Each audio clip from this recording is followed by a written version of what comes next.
Hi, so it's New Year, and I've just been to the shops, and they're full of detox tea. Um, Aldi's full of weightlifting equipment, skipping ropes, all those kind of New Year things when people go on a health purge in January. Like after the excesses of Christmas, and it just reminded me what I feel about New Year when it comes to our bodily health and the way that our bodies actually feel if we follow the rhythms of the seasons. My deep, heartfelt belief about the whole detoxing process. If we follow the rhythm, the cycle of the seasons, which our bodies are actually naturally linked into, is that January is not a time to be detoxing. There was one year when my girls were tiny that I really did, that some of you might have heard of, the Carol Vorderman detox diet. Heavy duty, man. You're not even so much as a square of chocolate can pass your lips for a whole month. And I was very strict about it, and about 2.5 weeks into it I got really ill with the worst bout of flu I've ever had in my whole life. And my sense was that my body just didn't want really to be made to let go of whatever it was holding on to in January. That if you look outside the window, just into the dreary, cold, wet. I know the winter's not as cold at the moment as it normally is, but it's cold, it's wet, it's dark. There's a sense in which we need to embrace that sense of being indoors, huddling up round the fire, and our bodies are holding on to supplies. We're in an inward time of year, a time for reflection, a time for kind of sifting through things. Sure, we've had the solstice, we've gone into that dark point at the centre of the tunnel where we go into the middle of the darkness, and we're now coming out of the tunnel back towards the light, but it's still pretty dark. We're still in the middle of the tunnel. It's a long way till we get back out to the light when spring starts to come in March. So our bodies are still wanting to be in hibernation mode, and that means holding on to stuff. So my personal experience of January is it is not a time to detox. Sure, great if you feel you want to cut back on your alcohol consumption. Great if you feel that you want to just gently clean your act up a bit and kind of, cut out some of the sugar and the refined carbs. I'm not suggesting that you should just carry on binging if you feel like you've really gone overboard over Christmas.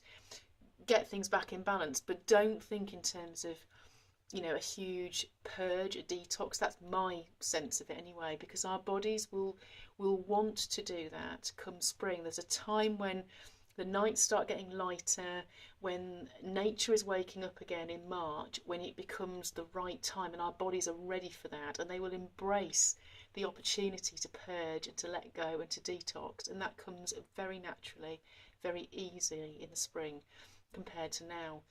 If there's one thing that I would do now, myself nowadays, besides getting plenty of sleep, and trying to do gentle exercise, not overdoing it, it's drinking water. And one of the things about water is it does really flush out toxins if we're properly hydrated, as opposed to drinking sort of caffeinated drinks and things. But water is so important.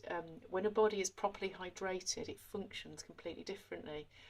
And if you notice that you are drinking a lot of water, but you feel like you have a drink and you immediately need a wee, go to the loo within sort of 15-20 minutes, and it feels like the water's going straight through you, that means your body is struggling to absorb the water. It's not being taken into your cells. So it's a bit like pouring water through a glass of marbles that just comes straight out the other end. And that does happen quite a lot. One of the biggest reasons why that happens is when we're low in salt. We've all been told that salt is bad for us. I won't go into it in depth, but basically the cells of the body need salt. They need sodium ions to be able to permeate the cell wall. Water can't get through by itself. So if your body's really chronically low in salt, drinking a lot of water will make you feel more ill, actually, not better. So we do need about 6 grams of salt, I think it is, a day in our diets. If you're not eating lots of processed foods, you will actually consciously need to put salt in the cooking water of your food to make sure you're getting enough salt in your diet. And if you still feel that you're not absorbing water, then there's something more complicated going on which needs a bit more help. But for most of us, that is one of the most powerful things we can do this time of year. Make sure that we're hydrated with plenty of water and make sure our bodies are absorbing it. And other than that, enjoy the pleasures of being in the stillness and the dark and allowing yourself to make space and stillness. This is actually a time for stillness, when we begin to dream and plan and look ahead, but we're still in the process of seeing what will unfold for 2016. So it's quite important not to rush in to just doing the things we've always done in the same old way, setting those same old goals and targets, because I don't think they really get us anywhere. Make space for something new this year and drink water. Catch you later. Bye.